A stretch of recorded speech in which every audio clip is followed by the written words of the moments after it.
When you talk about government funding, government spending, and national debt, and listen to everything from Congress, the government, and all of the theory they talk about, there's something else, modern monetary theory.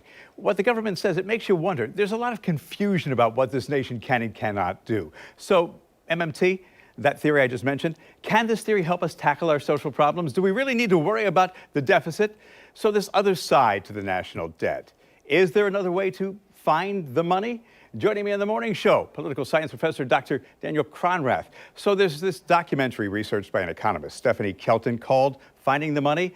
This alternative theory that she talks about, modern monetary theory, where does the money, she think, come from? Well, the premise of, first of all, thanks for having me on, Bruce. The premise of MMT is quite simply that the federal government creates money. It does not use our public taxpayer money in order to pay or to provision itself with services and goods. So this is heterodox. It's flipping the normal narrative that we think of. You might remember Margaret Thatcher famously claiming that there's no such thing as public money, only taxpayer money. Well, this rejects that off of hand. Now that we have moved out and off of a gold standard, we know that the United States government creates money, spends it into the economy, and then taxes it back out for a variety of reasons. One, to help control inflation, and two, to basically manage the economy so that you don't have too much wealth accruing only at the top of an economy. And I think one of the things that we learned through the COVID-19 pandemic, just to illustrate this point, is that when there was a lot of programs designed to help alleviate poverty, when Americans were receiving $1,400 checks, Uncle Sam did not walk around the United States with a hat in hand saying, hey, we need to redistribute this money. Would you please give us money? It just created the money digitally with keystrokes and then deposited it into the accounts of Americans. And then, of course, after that, they tax it back. With that knowledge, knowing that there are no financial constraints, there are certainly inflationary constraints, there are certainly resource constraints, but knowing that there are not financial constraints, you really answer the question whenever we try to do something in society, for example, address homelessness at a larger level. We don't need to worry about where are we going to find the money. What we should be worrying about is whether or not we actually have the resources in our economy to address the problem. So people hear this, and the first thing they're going to go is, oh, I'm skeptical. Is this a conspiracy? Oh, sure. Listen, it's a heterodox economic theory, and you know, we are having a screening of the film Finding the Money, the documentary film about Dr. Kelton, tomorrow night at the University Center at UNF. And we're going to show the film, provide some snacks. It's free and it's open to the public. And one of the things that we're stressing is that we invite skeptics. We want individuals who don't understand the concepts which are taking place to be able to attend. So this documentary harps on definitions. We hear a lot about national debt. We hear about, definitions of debt and money. So let's start with debt. Debt is really not debt, according to this theory. That's correct. Through modern monetary theory, the frame, through the lens which is set up, really, if you look at our national debt, it's better conceived of as a private sector surplus.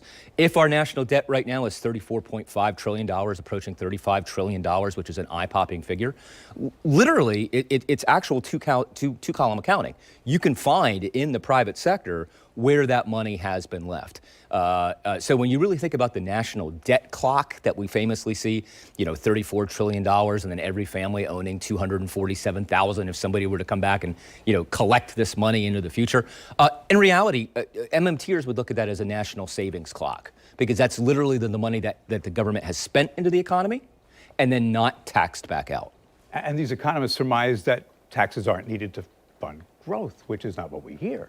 Yeah, no, I mean, literally, what an MMT, and they have done this is something that will be demonstrated in our film tomorrow night, is at any time that the federal government, for example, during the Clinton administration, has tried to balance the federal budget or has tried to, use the federal government budget and use this analogy that, well, just like a household, the federal government must tighten its belt.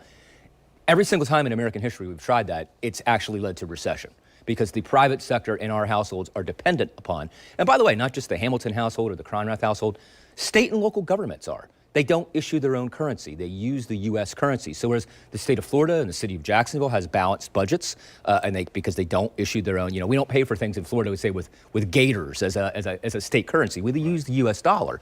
Therefore, the federal government spends that money. And by the way, just as a matter of locality, for things that Mayor Deegan and other local officials may want to do in Jacksonville, understanding that the real source of funding to tackle critical issues in Jacksonville or in Florida is at the federal level and not the state and local level is a key point of emphasis in moving forward to try to address a lot of the challenges we have here in our city, Bruce. So I didn't watch the entire documentary, but I saw part of it. And what struck me is there are a lot of generalities and not many specifics. Do you buy into it, this theory?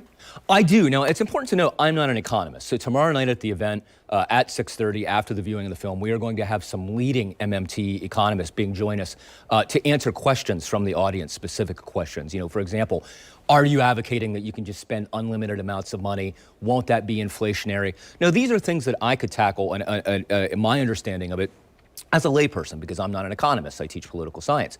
However, for individuals who do have an above average knowledge of economics, or somebody who's, even folks who may be economists now locally in the area or teach high school economics, we welcome them to come. We'd like them to pepper our panel with questions. And that's the point of the event, is really just to, in the classic means of how education is really supposed to work, coming in with an open mind, challenging the assumptions that they see in the film, and then maybe get a better understanding of what MMT is actually saying.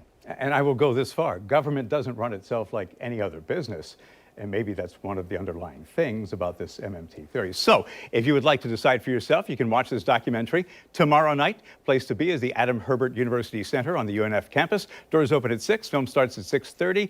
As my buddy Daniel Cronrath explained, there's going to be a Q&A to follow. If you're skeptical, you want to know more, and maybe it'll give you some insight into the way the Congress should work. Place to be is there. Don't have to make a reservation, right? No reservation. Just come. Seating is limited, but just show up and come with an open mind and enjoy some soda and popcorn. There you go.